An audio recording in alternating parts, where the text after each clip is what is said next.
Hello and welcome to the PRISM online accreditation course. My name's Ian Davies and my role is to guide you through the content of the course. As a coach and facilitator, I've worked with PRISM for over 20 years and I'm delighted to be leading you through this program. PRISM is a revolutionary way of identifying human behaviour because it approaches behaviour from the perspective of neuroscience rather than psychological theory.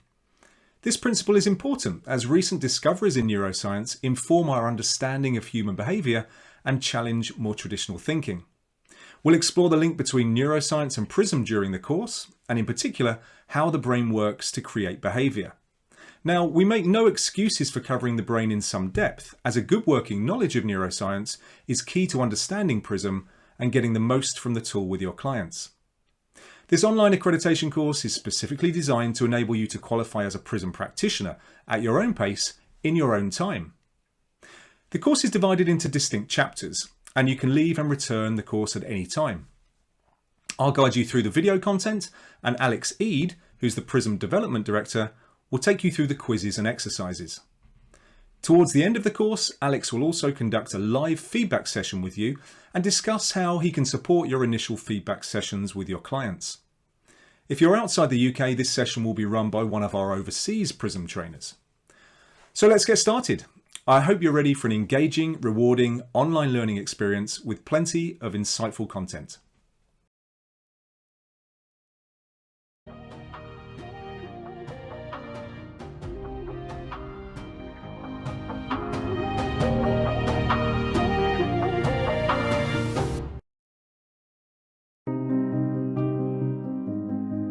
Introduction to the brain.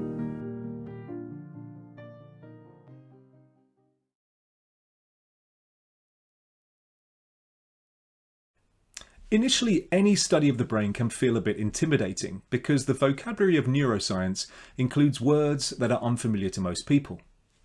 Please don't feel intimidated by the terminology. Learning about the brain is not just about collecting and memorizing new information. The important part is about understanding and combining various concepts and putting the learning into your own words so that you can feel comfortable with the subject. Remember that you're not training to be a neuroscientist. One of the challenges that we have is the need to simplify the complexity of the brain's role in creating behaviour, but without oversimplifying it to a point where the information is incorrect. One of the reasons we spend quite a lot of time on the subject is that you'll be asked questions about the link between the brain and behaviour by those that you give feedback to. So it's important, therefore, that you have a sound, basic working knowledge, because more and more people are now familiar with some of the terminology. In this module, we will cover the core information that's directly relevant to PRISM and neuroscience. So let us consider how the brain works and start examining the activities that take place inside the brain and the mechanisms underlying those interactions. Like many complex structures, the brain is composed of modules that form an interconnected network. The brain is a bit like a car. All the parts of the car work together, but each part has its own special properties. When buying a new car, people initially inspect the outside carefully, admiring the flawless finish and perhaps even kicking the tyres. They then examine the engine, the part of the car responsible for most of its actions. This means gazing at a mass of tubes, wires, boxes, and fluid reservoirs.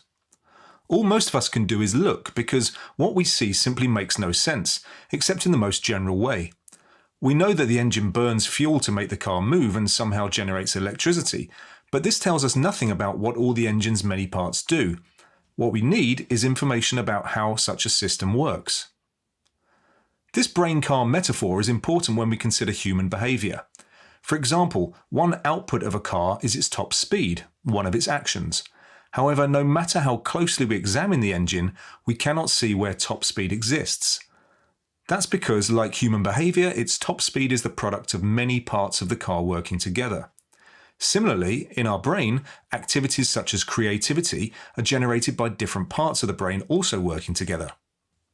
Just like the car, we have a vague sense of what the brain does, but we are unlikely to be able to identify the parts or what they do. In fact, at first glance, the outside of a brain looks more like a mass of folded tubes rather than a structure with many interconnected pieces. The challenge that we face in learning about the brain is to identify some regularities in its organisation and to establish a set of principles that helps us to understand how it all works. However, before we turn our attention to the brain and how it works, we need to examine what the brain is designed to do. Knowing the brain's functions will make it easier to grasp the rules of how it works.